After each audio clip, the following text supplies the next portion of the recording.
ತುಲಾ ರಾಶಿಯವರೇ, ನೀವು ವರ್ಷಗಳಿಂದ ಕಾಯುತ್ತಿದ್ದ ಆ ಗಳಿಗೆ ಈಗ ಬಂದಿದೆ. ಏಕೆಂದರೆ ಆಗಸ್ಟ್ 2ರಿಂದ ರಾಹು ಗ್ರಹವು ಮಂಗಳಿನ ಧನಿಷ್ಠ ನಕ್ಷತ್ರವನ್ನು ಪ್ರವೇಶಿಸಿದೆ. ಮತ್ತು ತುಲಾ ರಾಶಿಯವರೇ, ಇದು ಕೇವಲ ನಕ್ಷತ್ರ ಬದಲಾವಣೆಯಲ್ಲ, ಇದು ನಿಮ್ಮ ಜೀವನದ ಪುನರ್ಜನ್ಮವಾಗಿದೆ. ಏಕೆಂದರೆ ತುಲಾ ರಾಶಿಯವರೇ, ರಾಹು ಗ್ರಹವು ಪ್ರಸ್ತುತ ನಿಮ್ಮ ಕುಂಡಲಿಯ 5ನೇ ಮನೆಯಲ್ಲಿ ಅಂದರೆ ಪಂಚಮ ಭಾವದಲ್ಲಿ ಸಂಚರಿಸುತ್ತಿದೆ.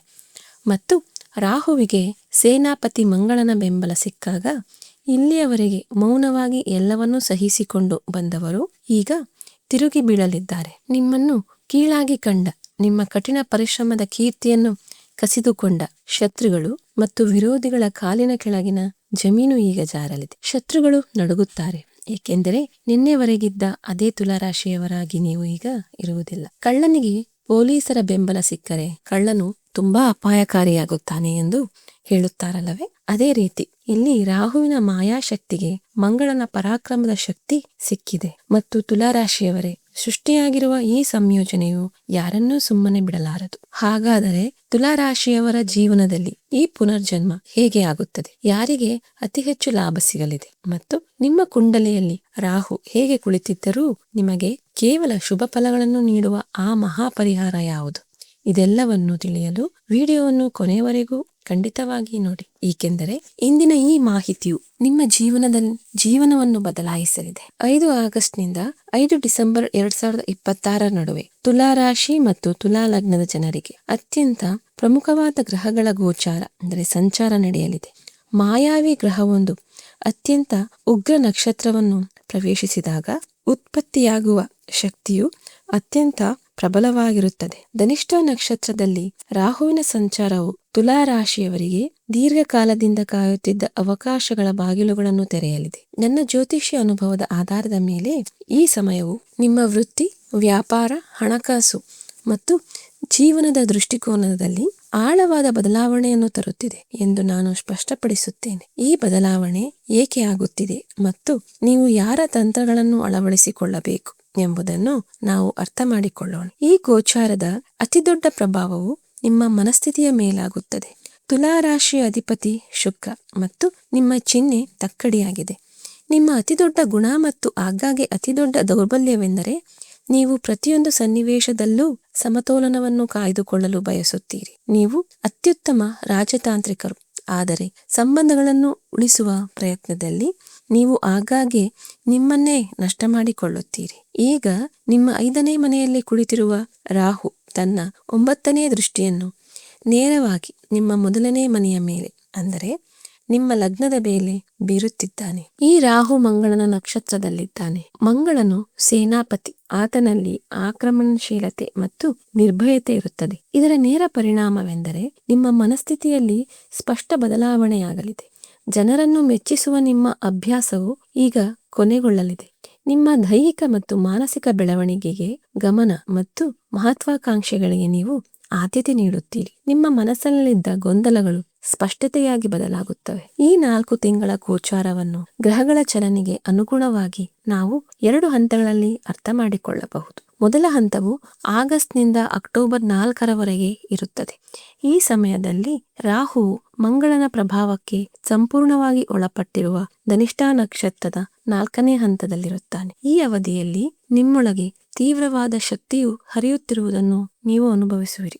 ನಿಮ್ಮ ತೀಕ್ಷ್ಣವಾದ ಬುದ್ಧಿವಂತಿಕೆ ಉತ್ತುಂಗದಲ್ಲಿರುತ್ತದೆ ಮತ್ತು ಹಣದ ಹರಿವನ್ನು ಹೆಚ್ಚಿಸುವ ಹಸಿವು ತೀವ್ರವಾಗಿರುತ್ತದೆ. ನೀವು ಬಹಳ ವೇಗವಾಗಿ ಮತ್ತು ಆತ್ಮವಿಶ್ವಾಸದಿಂದ ನಿರ್ಧಾರಗಳನ್ನು ತೆಗೆದುಕೊಳ್ಳುತ್ತೀರಿ. 2ನೇ ಹಂತವು ಅಕ್ಟೋಬರ್ 4ರಿಂದ ಡಿಸೆಂಬರ್ 5ರವರೆಗೆ ಇರುತ್ತದೆ. ಆಗ ರಾಹು ವಕ್ರಿಯಾಗಿ ಧನಿಷ್ಠ ನಕ್ಷತ್ರದ 3ನೇ ಹಂತವನ್ನು ಪ್ರವೇಶಿಸುತ್ತಾನೆ. ಈ ಹಂತವು ನಿಮ್ಮ ರಾಶಿಯ ಅಧಿಪತಿಯಾದ ಶುಕ್ರನಿಂದ ಪ್ರಭಾವಿತವಾಗಿರುತ್ತದೆ. ಈ ಸಮಯದಲ್ಲಿ ನಿಮ್ಮ ಗಮನವು ಭೌತಿಕ ಸುಖ ಸೌಲಭ್ಯಗಳ ಕಡೆಗೆ ತಿರುಗುತ್ತದೆ. ಮನೆಯ ನವೀಕರಣ ಅಥವಾ ಇತರ ಸೌಕರ್ಯಗಳ ಮೇಲೆ ಹೂಡಿಕೆ ಮಾಡುವ ಬಗ್ಗೆ ನೀವು ಯೋಚಿಸುವಿರಿ ಮತ್ತು ಈ ಆಸೆಗಳನ್ನು ಈಡೇರಿಸಲು ರಾಹು ಅವಕಾಶಗಳನ್ನು ಒದಗಿಸುತ್ತಾನೆ. ಆರ್ಥಿಕ ದೃಷ್ಟಿಕೋನ ಮತ್ತು ಹಣಕಾಸಿನ ವಿಷಯದಲ್ಲಿ ಈ ಸಮಯವು ಅತ್ಯಂತ ಮಹತ್ವದ್ದಾಗಿದೆ. ತುಲಾ ರಾಶಿಗೆ ಸಂಪತ್ತಿನ ಮನೆಯ ಅಧಿಪತಿ ಮಂಗಳ. ರಾಹು ಅದೇ ಮಂಗಳನ ನಕ್ಷತ್ರವಾದ ಧನಿಷ್ಠದಲ್ಲಿ ಸಂಚರಿಸುತ್ತಿದ್ದಾನೆ. ಜ್ಯೋತಿಷ್ಯ ತತ್ವದ ಪ್ರಕಾರ ರಾಹು ಯಾವ ಗ್ರಹದ ನಕ್ಷತ್ರದಲ್ಲಿರುತ್ತಾನೋ ಆ ಗ್ರಹದ ಫಲಿತಾಂಶಗಳನ್ನು ಅನೇಕ ಪಟ್ಟು ಹೆಚ್ಚಿಸುತ್ತಾನೆ. ನಿಮ್ಮ 5ನೇ ಮನೆಯು ಷೇರು ಮಾರುಕಟ್ಟೆ, ಲೆಕ್ಕಾಚಾರಗಳು ಮತ್ತು ಹಠಾತ್ ಸಂಪತ್ತಿನ ಮನೆಯಾಗಿದೆ. ಈ ಅವಧಿಯಲ್ಲಿ ನಿಮಗೆ ಹೇರಳವಾದ ಸಂಪತ್ತು ಸಿಗುವ ಪ್ರಬಲ ಯೋಗಗಳು ಸೃಷ್ಟಿಯಾಗುತ್ತಿವೆ. ವಿಶೇಷವಾಗಿ ನೀವು ಇಂಟರ್ನೆಟ್, ಆರ್ಟಿಫಿಷಿಯಲ್ ಇಂಟೆಲಿಜೆನ್ಸ್, ಮಾಧ್ಯಮ, ಮಾರ್ಕೆಟಿಂಗ್ ಅಥವಾ ರಿಯಲ್ ಎಸ್ಟೇಟ್ ನಂತಹ ಕ್ಷೇತ್ರದಲ್ಲಿ ಸಂಪರ್ಕ ಹೊಂದಿದ್ದರೆ ನೀವು ದೊಡ್ಡ ಒಪ್ಪಂದಗಳು ಮತ್ತು ಲಾಭವನ್ನು ಪಡೆಯಬಹುದು. ಮಂಗಳನು ಭೂಮಿಯ ಕಾರಕನಾಗಿದ್ದಾನೆ.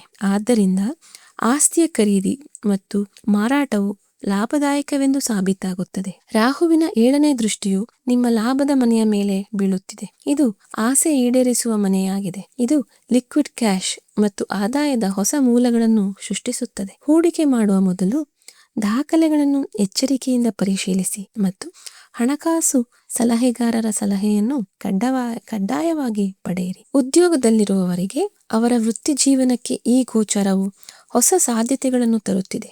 ನಿಮ್ಮ ಕರ್ಮ ಮತ್ತು ವೃತ್ತಿ ಜೀವನದ ಮನೆಯಲ್ಲಿ ಸೂರ್ಯ ಮತ್ತು ದೇವಗುರು ಬೃಹಸ್ಪತಿ ಸಂಚರಿಸುತ್ತಿದ್ದಾರೆ. ಆಗಸ್ಟ್ನ ಆರಂಭಿಕ ದಿನಗಳಲ್ಲಿ ಗುರುವಿನ ಅಸ್ತಮಯ ಸ್ಥಿತಿಯಿಂದಾಗಿ ನಿಮ್ಮ ಕಠಿಣ ಪರಿಶ್ರಮದ ಸಂಪೂರ್ಣ ಫಲಿತಾಂಶಗಳು ನಿಮಗೆ ಸಿಗದಿರಬಹುದು. ಆದರೆ ಆಗಸ್ಟ್ 10ರಂದು ದೇವಗುರು ಬೃಹಸ್ಪತಿಯ ಉದಯವಾಗಲಿದೆ. ಇದರ ನಂತರ ನಿಮ್ಮ ವೃತ್ತಿ ಜೀವನದಲ್ಲಿ ಸಕಾರಾತ್ಮಕ ಜಿಗಿತವನ್ನು ನೀವು ನೋಡುತ್ತೀರಿ. ನಿಂತು ಹೋಗಿರುವ ಬಡ್ತಿ ಅಥವಾ ಇನ್ಕ್ರಿಮೆಂಟ್ ಮಾರ್ಗಗಳು ಸುಗಮವಾಗುತ್ತವೆ. ಇದರೊಂದಿಗೆ ಶನಿದೇವನು ನಿಮ್ಮ 6ನೇ ಮನೆಯಲ್ಲಿ ವಕ್ರ ಸ್ಥಿತಿಯಲ್ಲಿ ಕುಳಿತಿದ್ದಾನೆ. ತುಲಾ ರಾಶಿಗೆ ಶನಿಯು ರಾಜಯೋಗ ಕಾರಕ ಗ್ರಹ. 6ನೇ ಮನೆಯಲ್ಲಿ ಶನಿ ಸಂಚಾರವು ಸ್ಪರ್ಧಾತ್ಮಕ ಪರೀಕ್ಷೆಗಳು ಅಥವಾ ಸರ್ಕಾರಿ ಉದ್ಯೋಗಗಳಿಗೆ ತಯಾರಿ ನಡೆಸುತ್ತಿರುವವರಿಗೆ ಅತ್ಯಂತ ಅನುಕೂಲಕರವಾಗಿದೆ. ನಿಮ್ಮ ಕೆಲಸದ ಸ್ಥಳದಲ್ಲಿ ನಡೆಯುತ್ತಿರುವ ರಾಜಕೀಯವು ತನ್ನಷ್ಟಕ್ಕೆ ತಾನೇ ಶಾಂತವಾಗುತ್ತದೆ. ಅಕ್ಟೋಬರ್ ನಂತರ ನಾಯಕತ್ವದ ಪಾತ್ರವನ್ನು ಪಡೆಯುವ ಬಲವಾದ ಸಾಧ್ಯತೆ ಇದೆ. ನಿಮ್ಮ ಕೆಲಸದ ಮೇಲೆ ನೀವು ಸಂಪೂರ್ಣವಾಗಿ ಗಮನಹರಿಸಬೇಕು ಎಂಬುದು ನನ್ನ ಸಲಹೆಯಾಗಿದೆ. ವ್ಯಾಪಾರಿ ವರ್ಗ ಮತ್ತು ಪಾಲುದಾರಿಕೆಯಲ್ಲಿ ವ್ಯಾಪಾರ ಮಾಡುವವರಿಗೆ ಇದು ವಿಸ್ತರಣೆಯ ಸಮಯವಾಗಿದೆ. ನಿಮ್ಮ ವ್ಯಾಪಾರ ಮನೆಯ ಅಧಿಪತಿ ಮಂಗಳ. ನಿಮ್ಮ ವ್ಯವಹಾರದಲ್ಲಿ ಆಕ್ರಮಣಕಾರಿ ವಿಸ್ತರಣೆಯನ್ನು ನೀವು ಕಾಣಬಹುದು. ಮೊದಲು ನಿಮ್ಮಿಂದ ದೂರವಿದ್ದ ಗ್ರಾಹಕರು ಹಿಂತಿರುಗುವ ಎಲ್ಲ ಸಾಧ್ಯತೆಗಳಿವೆ. ಹಳೆಯ ಸಂಪರ್ಕಗಳ ಮೂಲಕ ನೀವು ಕೆಲವು ಪ್ರಮುಖ ಒಪ್ಪಂದಗಳನ್ನು ಪಡೆಯಬಹುದು. ಆದಾಗ್ಯೂ ಮಂಗಳನ ಶಕ್ತಿಯು ಕೆಲವೊಮ್ಮೆ ಅಹಂಕಾರವನ್ನು ಹೆಚ್ಚಿಸುತ್ತದೆ. ವ್ಯಾಪಾರ ಪಾಲುದಾರರೊಂದಿಗೆ ಅಹಂಕಾರದ ಘರ್ಷಣೆಯನ್ನು ತಪ್ಪಿಸಿ ವ್ಯಾಪಾರ ಒಪ್ಪಂದಗಳಲ್ಲಿ ಪಾರದರ್ಶಕತೆಯನ್ನು ಕಾಯ್ದುಕೊಳ್ಳಿ ಮತ್ತು ಯಾವುದೇ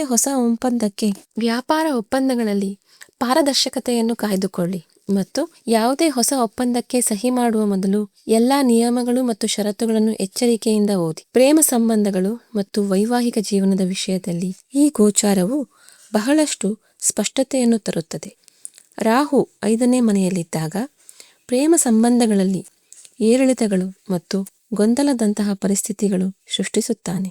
ಆದರೆ ಧನಿಷ್ಠಾದಲ್ಲಿ ರಾಹುವಿನ ಪ್ರವೇಶವು ಪರಿಸ್ಥಿತಿಯನ್ನು ಸ್ಪಷ್ಟಪಡಿಸುತ್ತದೆ. ಮದುವೆಗೆ ಯೋಗ್ಯರಾದ ಜನರಿಗೆ ಲವ್ ಮ್ಯಾರೇಜ್ ಸಾಧ್ಯತೆಗಳು ಬಲಗೊಳ್ಳುತ್ತವೆ. ಹಳೆಯ ಸಂಗಾತಿಯು ಹಿಂತಿರುಗುತ್ತಾರೆಯೇ ಎಂಬ ಪ್ರಶ್ನೆ ನಿಮ್ಮ ಮನಸ್ಸಿನಲ್ಲಿದ್ದರೆ ಅದು ನಿಮ್ಮ ವೈಯಕ್ತಿಕ ಜನ್ಮ ಕುಂಡಲಿಯನ್ನು ಅವಲಂಬಿಸಿರುತ್ತದೆ. ಕುಂಡಲಿಯಲ್ಲಿ ರಾಹುವು ಮೊದಲ 5ನೇ ಅಥವಾ 9ನೇ ಅಥವಾ 11ನೇ ಮನೆಯಲ್ಲಿದ್ದರೆ ಹಳೆಯ ಸಂಬಂಧವು ಬಹುಶಃ ಕೊನೆಗೊಂಡಿದೆ ಎಂದರ್ಥ. ಅದೇ ಸಮಯದಲ್ಲಿ ರಾಹು 4, 6, 8 ಅಥವಾ 10ನೇ ಮನೆಯಲ್ಲಿದ್ದರೆ ಈ ಗೋಚಾರದ ಸಮಯದಲ್ಲಿ ಹಳೆಯ ಸಂಗಾತಿಯು ಮರಳುವ ಸಾಧ್ಯತೆ ಇದೆ. ವೈವಾಹಿಕ ಜೀವನದಲ್ಲಿ ಹಳೆಯ ಕೌಟುಂಬಿಕ ವಿವಾದಗಳು ಕ್ರಮೇಣ ಬಗೆಹರಿಯಲು ಪ್ರಾರಂಭಿಸುತ್ತವೆ. ಗೃಹಿಣಿಯಾಗಿರುವ ಮಹಿಳೆಯರಿಗೆ ಅವರ 12ನೇ ಮನೆಯಲ್ಲಿ ರಾಶಾಧಿಪತಿ ಶುಕ್ರನು ಸಂಚರಿಸುತ್ತಿದ್ದಾನೆ. ನಿಮ್ಮ ಮನೆಯಲ್ಲಿ ಸುಂದರಗೊಳಿಸುವ ಅಥವಾ ನವೀಕರಿಸುವ ಆಸೆ ನಿಮ್ಮ ಮನಸ್ಸಿನಲ್ಲಿ ಮೂಡುತ್ತದೆ ಮತ್ತು ಹಣದ ವ್ಯವಸ್ಥೆಯು ಸುಲಭವಾಗಿ ಆಗುತ್ತದೆ. ಮಂಗಳನ ಶಕ್ತಿಯು ಮನೆಯ ಉದ್ವಿಗ್ನ ವಾತಾವರಣವನ್ನು ಕೊನೆಗೊಳಿಸುತ್ತದೆ.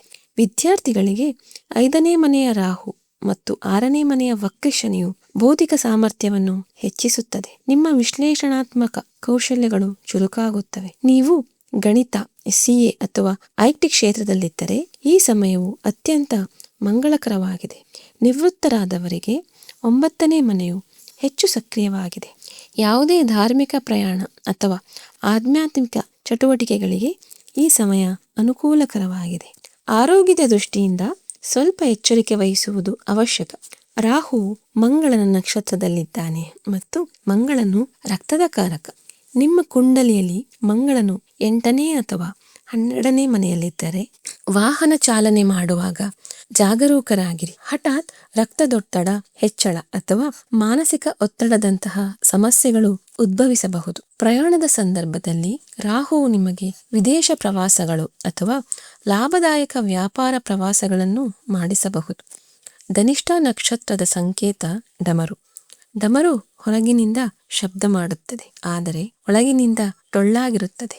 ಎಲ್ಲವೂ ಪರಿಪೂರ್ಣವಾಗಿದೆ ಎಂದು ರಾಹುವಿನ ಮಾಯೆಯು ನಿಮಗೆ ಅನಿಸುವಂತೆ ಮಾಡಬಹುದು, ಆದರೂ ಒಳಗೊಂದು ಒಂಟಿತನ ಕಾಡಬಹುದು. ನಿಮ್ಮ ಕನಸಿನಲ್ಲಿ ಹಾವು ಅಥವಾ ದೇವಸ್ಥಾನದ ಮೆಟ್ಟಿಲುಗಳು ಅಥವಾ ಹರಿಯುವ ನೀರು ಅಥವಾ ಗೂಬೆ ಅಥವಾ ಆಲದ ಮರ ಕಂಡರೆ ಅದನ್ನು ಶುಭ ಸಂಕೇತವೆಂದು ಪರಿಗಣಿಸಿ. ರಾಹುವಿನ ಈ ಉಗ್ರ ಶಕ್ತಿಗೆ ಸರಿಯಾದ ದಿಕ್ಕನ್ನು ನೀಡಲು ಸಾತ್ವಿಕ ಪರಿಹಾರಗಳು ಅತ್ಯಂತ ಲಾಭದಾಯಕವೆಂದು ಸಾಬೀತಾಗುತ್ತದೆ. ಧನಿಷ್ಠ ನಕ್ಷತ್ರದ ಪ್ರಭಾವವನ್ನು ಸಮತೋಲನಗೊಳಿಸಲು ಮಹಾದೇವನ ಆರಾಧನೆಯು ಅತ್ಯುತ್ತಮವಾಗಿದೆ. ಸೋಮವಾರದಂದು ಶಿವಲಿಂಗಕ್ಕೆ ನೀರನ್ನು ಅರ್ಪಿಸಿ.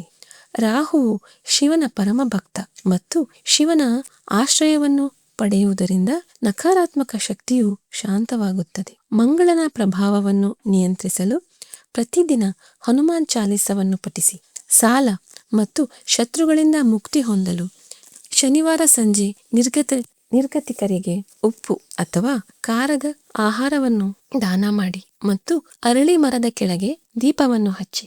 ಈ ಗೋಚಾರವು ನಿಮಗೆ ಒಂದು ಪ್ರಮುಖ ಅವಕಾಶವಾಗಿದೆ. ನಿಮ್ಮ ಅದೃಷ್ಟದ ಬಣ್ಣ ತಿಳಿ ನೀಲಿ ಮತ್ತು ಬಿಳಿಯಾಗಿರುತ್ತದೆ. ಅದೃಷ್ಟದ ಸಂಖ್ಯೆಗಳು 6 ಮತ್ತು 8. ಹೊಸ ಕೆಲಸವನ್ನು ಪ್ರಾರಂಭಿಸಲು ಬುಧವಾರ ಅಥವಾ ಶುಕ್ರವಾರವನ್ನು ಆರಿಸಿ ಮತ್ತು ಅದೃಷ್ಟದ ದಿಕ್ಕು ವಾಯುವ್ಯ ಆಗಿರುತ್ತದೆ. ಈ ಸಮಯವು ನಿಮ್ಮ ಜೀವನದಲ್ಲಿ ಸ್ಥಿರತೆ ಮತ್ತು ಪ್ರಗತಿಯನ್ನು ತರಲಿ ಎಂಬುದೇ ನನ್ನ ಆಶಯವಾಗಿದೆ.